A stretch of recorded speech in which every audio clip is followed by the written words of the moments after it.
예, 안녕하십니까. 미디어치 TV 시청자 여러분. 조원진 후보와 이렇게 홍준표 후보 등등의 후보 단일화 좀 이슈가 있다 보니까 사실은 지금 뭐 서로 접촉을 하고 있습니다. 저도 지금 한국당 관계자와 통화하고 있고 우리 조원진 후보도 통화하고 있고. 근데 뭐 가장 큰 장애물이 현재 유승민 문제인데, 한국당에다가 우리가 유승민과의 관계를 단절을 해야지 우리가 협의를 들어가도 우리 당원들이 따라오지, 우리랑 협의하면서 유승민과 같이 협의했다가는 우리 당원들이 안 따라가니까 의미가 없다. 뭐 그렇게 던져놨는데, 그쪽에서는 우리하고 협의하다가 안 되면은 유승민하고도 해야 되지 않겠냐, 뭐 이런 식으로 뭐 저희는 도저히 받아들일 수 없는 얘기를 해가지고 뭐 지금 어쩌고저쩌고 하고 있습니다. 뭐 제가 좀 상대하다가 도저히 안 되겠다 이 사람들에서 아마 이 시간부터는 사무총장이 아마 협의를 할 거고요. 저는 제 일 그대로 하겠습니다. 이렇게 이제 협의가 들어가니까 이 완장찬 보수파리들이 거의 대부분 다 홍준표 쪽에 들어가지 않았습니까? 사실은 늘 그렇게 살았던 사람들이죠. 늘 보수운동 완장찼지만 실제로는 청와대가 시키는 거, 전경련이 시키는 거, 그 하청업체 일들을 했는데, 거기 들어가서 끊임없이 이 조원진 후보를 음해를 하고 있습니다.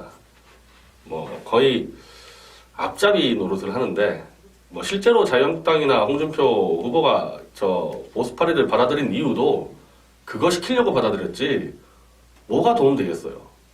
대중 조직이 있습니까? 무슨 축적된 지식이 있습니까? 앞잡이 시켜서 이제 조원진 후보 이제 우리 신당 음해시키려고 받아들인 거 아닙니까? 이제 그러다 보니까 온갖 음해가 나오는데, 그 중에 도저히 이거는 용납할 수 없는 음해가 박 대통령 탄핵 관련해서 음해가 들어오는데, 어제 우리 당이 조원진 후보 중심으로 대통령 구치소 앞에서 유세를 했는데, 그때 막 우리 후보도 그렇고 몇 명 많이 울었습니다. 이 대통령이 지금 감옥에 가 계시는데 그 문제를 가지고 음해를 들어온다는 거는, 이 사람들 처음부터 박 대통령이 탄핵에 대해서 아무런 이 진실에 대한 이 의지나 이런 거 없었구나. 그냥 후원금이나 잘 들어오니까 그쪽 들어갔다가 또 홍준표가 또 권력 부스러기 좀 나눠주니까 따라 들어가고, 저는 그렇게밖에 이해할 수가 없어요. 지금 가장 큰 음해가 조원진 후보가 박 대통령 4월 조기 하야 주장을 했다. 그거하고 제가 11월 달에 김무성을 선동해서 탄핵을 주도했다. 이 두 가지를 끝까지 집요하게 음해를 하는데, 아니 이게 도대체 집단 치매에 걸렸습니까? 이게 지금 얼마 몇십 년 전의 일이에요. 5개월, 6개월 전의 일 아닙니까? 작년 10월부터 11월, 12월 상황이 기억이 안 나세요, 다들? 아니 우리 시청자들 말씀드리는 게 아니라 저 홍준표에 줄선 저 보수파리들 말입니다. 기억이 안 나요? 어떤 상황이었는지? 10월 24일 날 손석희 JTBC가 태블릿 PC 조작 보도를 내보냈고, 그 다음날 박 대통령이 최순실이 연설문을 고쳤다는 부분을 인정하는 바람에 지금 와서 볼 때는 그걸 인정하면 안 됐던 거였는데, 대통령이 워낙 순수한 사람이어서 이런 음모가 있다는 걸 몰랐겠죠. 그거 하나 인정했는데, 문제는 JTBC가 그 태블릿 PC 안에 200여 가지의 국가 기밀 외교안보 문서가 있었다 그러니까, 이게 단순히 연설문만 좀 쉽게 풀어 써주는 그 수정이 아니라 최순실이 국가 외교안보를 다 장악했다 이렇게 돼버린 거 아닙니까? 그리고 그 뒤부터는 청와대가 속수무책이었어요. 그래서 24일부터 한 일주일간 그때 다 터져 나온 겁니다. 그게 다 터져 나왔어요. 일주일간 완전 속수무책으로 무방비로 얻어맞으면서 지지율이 5%로 추락하고 어떻게 보면 방어할 수 있는 라인들이 다 무너져 버렸던 겁니다, 그때. 그래서 그때 이제 조기 하야론이 바로 등장을 해버렸고, 사실 이걸 방어해야 되는 쪽 같은 경우는 저는 기본적으로 제가 방어 정규 라인이 아니에요. 저는 친박이 아니잖아요. 박근혜 정권에서 무슨 핵심 지위에 있었던 것도 아니고, 저는 정규 방어 라인이 아니고, 정규 방어 라인이라 그러면은, 그렇죠. 이제 조원진 의원 정도까지는 정규 방어 라인이라 봐야죠. 그리고 자유총연맹의 김경재 총재 같은 경우도 어떻게 보면 정규 방어 라인이라고 봐야 됩니다. 이분들이 막아야 되는 건데, 그 앞선에서. 저는 제가 정규 방어 라인은 아니지만, 저는 김경재 총재를 모시고 있었기 때문에, 그쪽이 어떻게 했는지는 제가 손바닥처럼 잘 알고 있습니다. 그쪽 친박들이 어떻게 움직이고 있는지를 일단 일주일간 친박의 핵심이라는 사람들 자체도 이게 무슨 사건인지 파악이 안 되는 거예요. 도대체 최순실이라는 존재를 아는 사람도 없었고 실제로 조원진 의원은 친박은 하지만 친박 최핵심은 아니잖아요. 친박 핵심이라 그러면은 최경환, 윤상현, 서청원 의원인데 윤상현 의원도 최순실 존재 자체를 몰랐단 말입니다. 누군지 모르는 거예요. 그럼 누군지도 모르는 사람이 국정을 좌지우지했다고 언론에서 막 터뜨리니까 뭐 파악이 안 되잖아요. 이게 지금 최순실이 어느 정도까지 국정을 개입했는지 도저히 파악이 안 되는 상황입니다. 그때 부랴부랴 알아보기 시작하고 난리 쳤는데 청와대만 하더라도 그쪽에 그 당시 뭐 우병우 수석부터 막 다 걸려들었기 때문에 수습할 수가 없는 상황이죠. 그리고 이원종 비서실장, 뭐 김지원 정무수석 다 올속됐던 상태거든요. 그 일주일 만에 끝난 겁니다. 전쟁에서 일주일 만에 끝나버린 거예요. 예전에 우리 6.25 전쟁 때 이 김일성이 3일 만에 서울 초토화시켰듯이 완전히 끝나버린 전쟁인 겁니다, 이게. 그럼 그때 어떻게 됐냐. 조기하야가 아니라 즉각하야. 즉각하야론이 밀고 나올 때 막을 수 있는 길은 탄핵밖에 없었습니다, 그때는. 자, 이거 막 밀고 들어와요. 대통령 당장 하야라 그러고 촛불이 뭐 솔직히 한 5만 명 왔는데 뭐 100만 명이 왔다 그래서 막 밀어붙입니다. 이제 11월 초부터 쫙 밀어붙여요. 11월 내내. 즉각 퇴진하라 하야라 막 밀어붙이는데 그거를 막을 수 있는 길은 탄핵을 해라. 법적 절차로 인해서. 즉각 하야는 헌법에 보장된 대통령의 임기가 중단이 되는 거고 바로 지금과 같은 이상한 이 조기 대선 사태가 오니까 절차대로 탄핵을 하고 특검을 하고 특검 수사 결과에 따라서 헌법재판소에서 진실을 밝히자. 이게 유일하게 막는 길이었단 말입니다. 그래서 주로 장외의 태극기 부대들은 다 탄핵을 외쳤습니다. 저도 탄핵을 외쳤고 박세훈 주필도 탄핵을 외쳤고 다 탄핵하라 그랬습니다. 검색해보세요. 다 탄핵하라 그랬습니다. 물론 그 중에 몇몇에 제 기억으로는 엄마 부대 이제 이런 쪽에서는 하야도 반대, 탄핵도 반대 그랬었는데 그 당시는 탄핵 반대, 하야 반대는 전혀 통하지가 않았고 탄핵으로 돌려놔야 되는 사실 그런 상황이었죠. 그 이제 조원진 후보는 당시 이 11월 1일 그러니까 10월 24일 JTBC의 선공으로 집중 폭격이 들어왔을 때 문자를 쫙 돌려가지고 박 대통령님 힘내세요. 다들 기도합시다. 우린 끝까지 지켜야 됩니다. 이런 문자를 보냈는데 그 문자밖에 보낼 수가 없었던 상태입니다. 이 사건 자체가 파악이 안 되는데 뭘 움직일 수가 없잖아요. 그냥 대통령 믿고 일단 우리는 지키러 갑시다. 이렇게 얘기했다고요. 그때 어느 누구도 지금 새누리당, 자유한국당에 어느 누구도 나서지 않았고 지금 보수파리들이 지금 조원진 후보 응해하지만은 그 홍준표 경남지사 뭐 했습니까 그때? 그때 오히려 탄핵 할 만한 일이라고 이렇게 부추겼습니다. 홍준표 지사는. 저는 그것도 또 욕할 생각이 없어요. 그 당시 언론이 쏟아지는 보도만 보면은 탄핵을 할 만한 정도가 아니라 거의 뭐 무기징역감이었죠. 언론 보도가 다 사실이었다면은. 그럼 대충 한 절반 정도 맞지 않겠나. 다들 그렇게 생각하지 않았습니까? 근데 뭐 절반이 맞는 게 아니라 뭐 한 50가지 정도면 뭐 49개가 거짓말로 다 드러났는데 그건 나중에 드러난 거고 그 당시 상황은 그랬단 말이죠. 그러다가 우리 밖에서는 계속 탄핵을 주장한 겁니다. 탄핵을 해서 일단 시간을 벌어야 되겠다. 탄핵해서 시간을 벌어서 진실을 밝혀야 되겠다. 이런 입장이었고 친박 핵심들은 좀 달랐죠. 그때는 친박 핵심들이 모여서 이게 워낙 거세니까 일단 대통령이 조기 하야를 약속하고 탄핵을 중단시키고 이른바 질서 있는 퇴진을 가자. 이렇게 친박 8인방이 모여서 청와대에 건의를 했죠. 거기 서청원, 홍문종, 윤상현 다 들어갑니다. 조원진은 뭐 들어가는지 안 들어가는지 모르겠어요. 거기 친박 8인방에. 제가 알기로는 친박 8인방이 아닐 겁니다. 그래가지고 청와대에 건의를 하고 청와대가 바로 다음날 받습니다. 워낙 거세니까. 그리고 박근혜 대통령 자체도 쏟아지는 언론 보도가 이게 사실인지 아닌지 검증을 할 수가 없어요. 최순실이 저기 돌아다니면서 뭐 했는지 어떻게 파악을 합니까, 대통령이. 혹시라도 내가 모르는 일에서 최순실이 크게 한 몇 천억 해먹은 거 걸리면 어떡하나. 이게 확신을 못 하는 거예요, 그대에서. 그래서 일단 안 되겠다. 조기 하야를 해서 불을 끄고, 이건 대통령의 개인적 안위를 떠나서 제가 볼 때는 정권 창출 문제가 있었다고 봐요. 다음 대선을 정상적으로 치르려면 이거밖에 없다. 그래서 조기 하야를 약속을 했죠. 기자회견을 해서.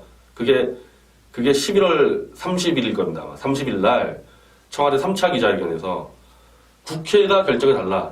질서 있게 조기 하야하겠다. 그렇게 나왔고, 지금 자유한국당, 당시 새누리당 지도부에서는 4월 말 하야 6월 대선으로 당론을 정했습니다. 이 당론 정하는 데는 무슨 당시 원로급들, 김수환 전 국회의장이나 박관영 전 국회의장, 고건 전 총리, 이런 사람들이 모여가지고 이게 적당하다 해서 당론을 채택을 하고 사실상 청와대가 수용을 했는데, 그때 또 장애태극기 세력은 또 엄청 비판을 했습니다. 이 친박 세력들 대해서. 아니 어떻게 진실을 밝힐 생각도 하지 않고 이렇게 정치적으로 야합을 하냐. 이건 받아들일 수 없다. 그래서 우리가 친박을 어마어마하게 비판을 했습니다. 제가 그때 김경재 총재를 만나서 아니 이렇게 되면은 박 대통령이 억울하게 누명을 쓰고 그냥 나가는 건데 이렇게 결정하면 되냐 그랬을 때 이제 김 총재 입장에서는 친박들은 지금 그 생각하는 것 같다. 도저히 이거는 워낙 강한 힘으로 밀어붙이니까 탄핵으로 가도 정상적으로 헌법재판소에서 진실을 밝혀질 가능성이 없다. 그냥 조기에 탄핵 인용되고 구속까지 갈 것 같다. 지금 그렇게 됐잖아요. 그때 사실은 이제 친박들 핵심들이 아마 그런 식으로 판단했을 거고 결과적으로 그렇게 되지 않았습니까? 그래서 저는 그때 엄청나게 친박들이 비판했는데 그 조원진 후보는 그냥 거기에 따라갔을 뿐이에요. 조원진 후보가 친박의 핵심이 아니니까 그걸 주도했을 수는 없고 그렇게 친박 핵심이 결정을 하고 당론 채택하는 과정에서 4월 30일에 하야를 하고 6월 30일날 대선을 치르자 이런 정도 입장 표명을 한 것밖에 없거든요. 그럼 이게 죽일 놈이다? 어제 조원진 후보 구치소 가가지고 거의 울면서 연설하는데 저는 어제 못 갔습니다. 저는 이 단일화 문제 때문에 못 갔는데 제가 영상을 보면서 제가 제 스스로 좀 자문하게 되는 겁니다.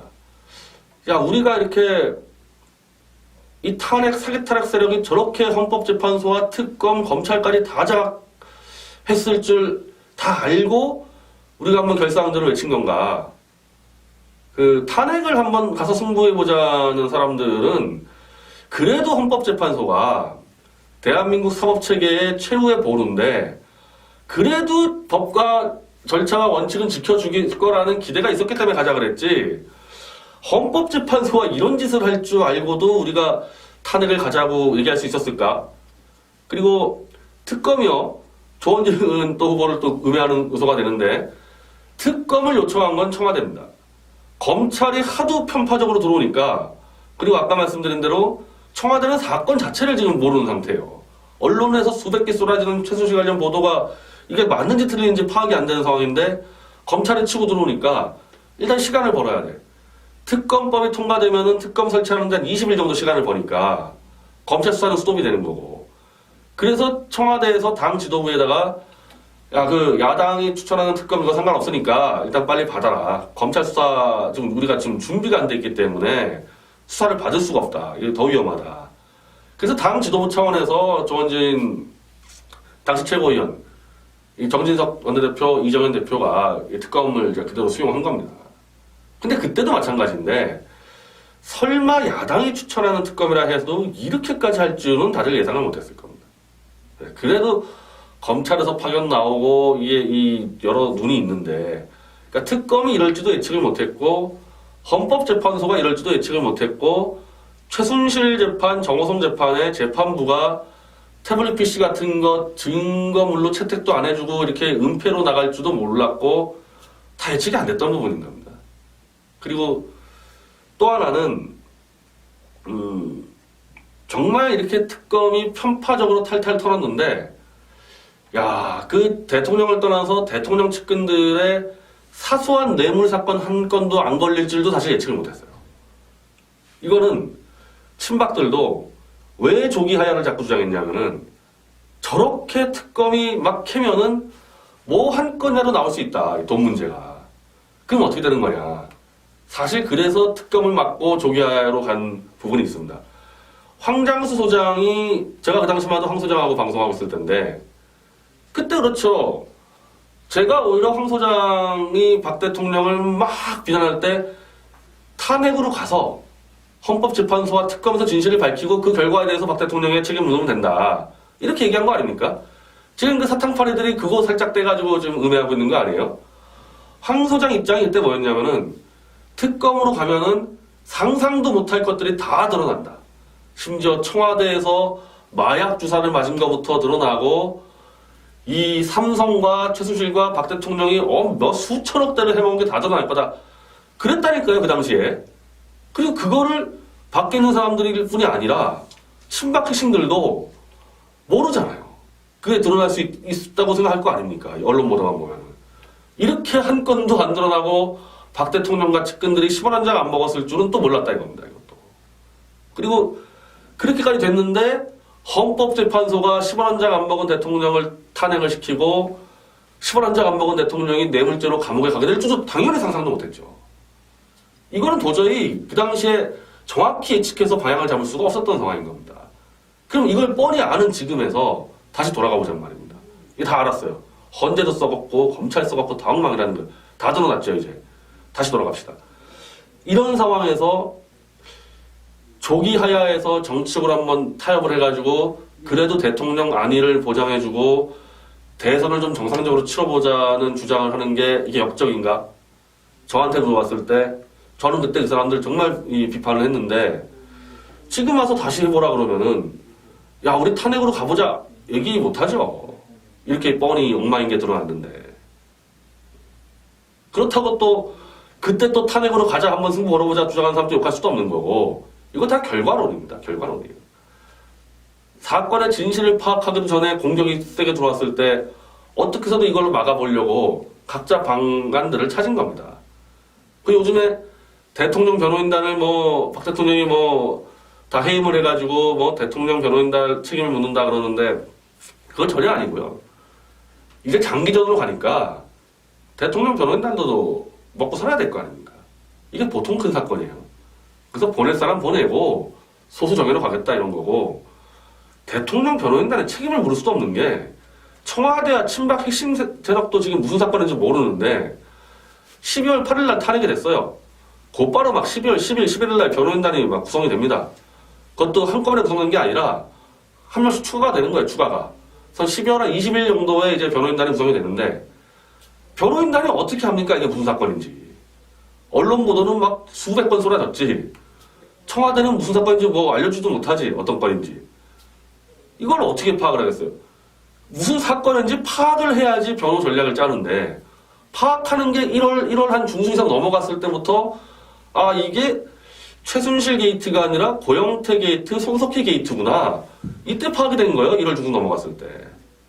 그래서 정상적인 변론은 2월 초부터 시작이 됩니다. 이제 사건 파악이 되니까. 그때 이제 2월 중순에 김평우 변호사가 합류하죠. 이제 시작된 거예요. 2월 중순부터 본격적으로. 한창 이제 하는데 바로 3월 초에 때려버린 거 아닙니까? 헌재에서. 변호사들이 잘했는지 잘못했는지 할 수가 없는 거예요. 그런 정도 사건이었습니다. 근데 그걸 이제 와서 홍준표한테 충성심 보이려고 조원진 후보를 공격하는 그 소재로 삼습니까?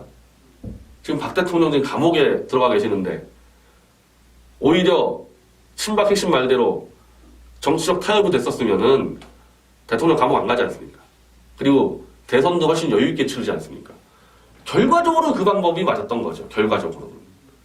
그렇지만 그렇게 됐을 때는 다시는 진실 투쟁을 못하는 거죠. 박 대통령 입장에서. 진실 투쟁 못하는 건지 사실 박 대통령이 그걸 받아들였습니다. 받아들였는데 안 된 것뿐이어서 이건 그냥 운명일 수밖에 없고 박 대통령은 감옥에서 처절한 진실 투쟁을 해야 되는 거고 같이 태극기 들고 진실 투쟁하겠다는 사람들은 그래도 끝까지 같이 가줘야 되는 거지.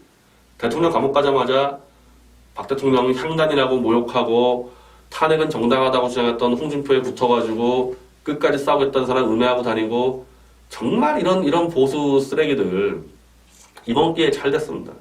그 후보 단일화 어쩌고저쩌고 하는데 저는 단일화 주장파가 아니지만은 모르겠어요. 저는 제가 결정하신 거는 아니지만은 단일화하는 과정에서 저는 이런 요구 하고 싶어요. 단일화하는 과정에서 우리가 뭔가 좀 발전하는 단일화가 돼야지. 떨어져 나왔으면 떨어져 나온 이유가 있을 거 아닙니까? 그동안 자유한국당이 엉망이니까 떨어져 나온 거 아니에요? 그런 상황에서 다시 단일화를 한다? 후보끼리? 그럼 그 과거보다 뭐가 낮아야 되는 거 아닙니까? 단일화하는 과정에서. 강력한 투쟁력, 그리고 진실을 존중하는 마음, 이런 것들이 더 보강이 돼야 될 거 아닙니까? 상당히 많은 요구들을 할 거예요. 양측에서. 예를 들면 원래 하기로 했던 태블릿 PC 진상조사위, 그거 다시 설치해야죠. 그거 설치해야 됩니다. 단일화하기 전에. 그리고 탄핵을 주도했던 유승민, 김무성 세력을 응징하겠다, 다 합의해야 되고.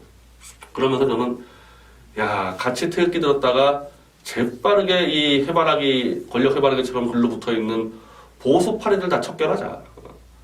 지금 보수가 엉망된 게 다 저런 전경련 돈 받고 그냥 따라가고 청와대 지령 받고 따라가고 저런 권력 해바라기형 보수 때문에 이 보수가 망했기 때문에 이번 기회에 단일화할 땐 저 홍준표 쪽에 붙어있는 보수 파리들 다 척결하자. 그러면서 진짜 보수 한번 세워보자. 뭐 저 같으면 그렇게 협상하겠어요. 뭐 제가 협상할지 안 할지 모르겠는데 지금 하는 행태를 보라는 겁니다. 박 대통령 돼서 조금이라도 걱정하는 마음이 있으면은 조원진 후보 조기 하야 얘기했다고 그거 가지고 음해 못합니다. 음해 못해요. 그거 찍어가지고 전혀 없었던 거예요. 그래서 이런 이제 음해를 뭐 사드 배치 이런 거는 막 우리 당에서 논평이 나갈 건데 조원진 후보는 사드를 반대한 정도가 아니라 본인이 대구에서 토론회를 열어서 사드 배치를 선언하고 당의 사드 배치 당론을 결정한 사람이에요. 이걸 또 사드 배치를 반대했다고 또 음해하고 참 추태라고 얘기하기 좀 힘든 수준. 그나마 이 보수파리들이 그동안 이 권력자들한테 노비 취급을 당해왔고 지금도 뭐 솔직히 뭐 홍준표의 노비들이죠. 노비 취급당하니까 천만다행이지. 이런 자들이 주인이었으면은 사기 탄핵 같은 거 한 100번은 더 벌였겠다. 사기 탄핵 벌인 자들하고 아무 차이가 없어요. 다만 사기 탄핵 벌인 자들은 좌익의 주인들이고 이쪽에 이 수준 낮은 애들은 우익의 노비니까 천만다행이다. 저는 그렇게 생각하고 이 노비들까지도 이번엔 다 제거를 해야 되지 않을까? 이번 대선을 전후로 해가지고 저는 그렇게 생각합니다. 예, 감사합니다.